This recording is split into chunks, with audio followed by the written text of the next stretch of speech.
God என்ன தெரியுமா பண்ணாரு?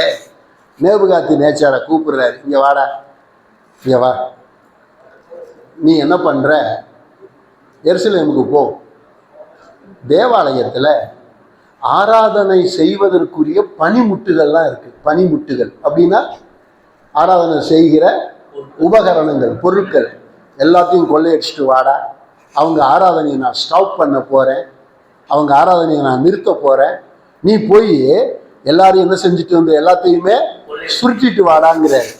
அதே எரேமியா 52:13 படிங்க. 52:13. அவன் கர்த்தருடைய ஆலயத்தையும்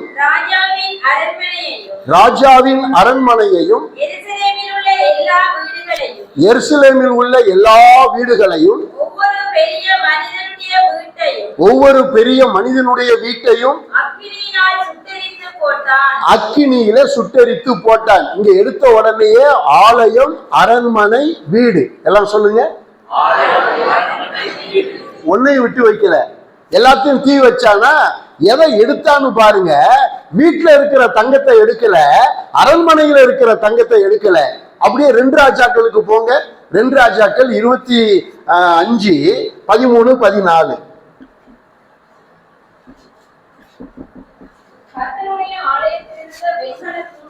கர்த்தருடைய ஆலயத்தில் இருந்த வெண்கல தூண்களையும் அதில் இருந்த ஆதாரங்களையும்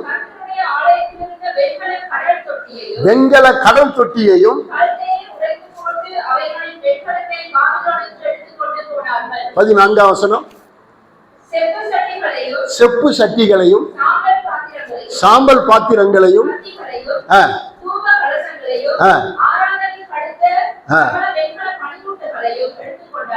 அண்டர்லைன் தட் வேர்ட், ஆராதனைக்கு அடுத்த சகல பனிமுட்டுகளையோ எடுத்துக்கொண்டார்கள். அப்ப தேவாலயத்தில் இருக்கிற கோல்ட கொள்ளையடித்தான், தேவாலயத்தில் இருக்கிற பலிபீடத்தையும் வெண்கல தொட்டியையும் இடிச்சு போட்டு வெண்கலத்தை எடுத்துக்கிட்டா எல்லா ஆராதனை தூபபீடத்துல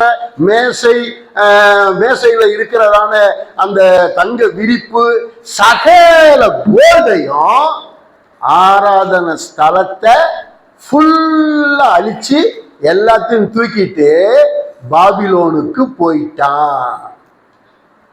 இப்ப ஆராதனைய கர்த்தர் நிறுத்திட்டாரு, ஆராதனைய கர்த்தர் ஸ்டாப் பண்ணிட்டார்.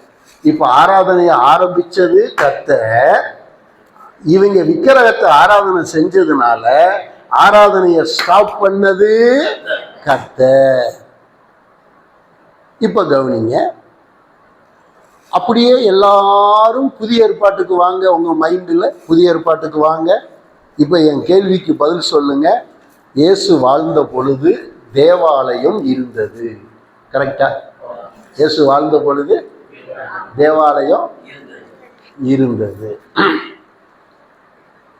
ஆனா உடன்படிக்கை பெட்டி இருந்துச்சா தேவாலயத்துல? இல்ல. உடன்படிக்கை பெட்டி, குத்து விளக்கு ஏத்துனாங்களா? தேவ சமூகத்து அப்பம் வைக்கிற மேஜை இருந்து ஆசாரியர்கள் போய் அப்பங்களை மாத்தி மாத்தி வைத்தார்கள் எங்கேயாச்சும் படிச்சிருக்கீங்களா? இல்ல. ஆனா ஆலயம் இருந்துச்சு. ஏன் தெரியுமா? செருபாபேல் ஆலயம் கட்டினான். பாபிலோன்ல இருந்து செருபாபேல் என்ன கட்டினா? ஆலயம் கட்டினான்.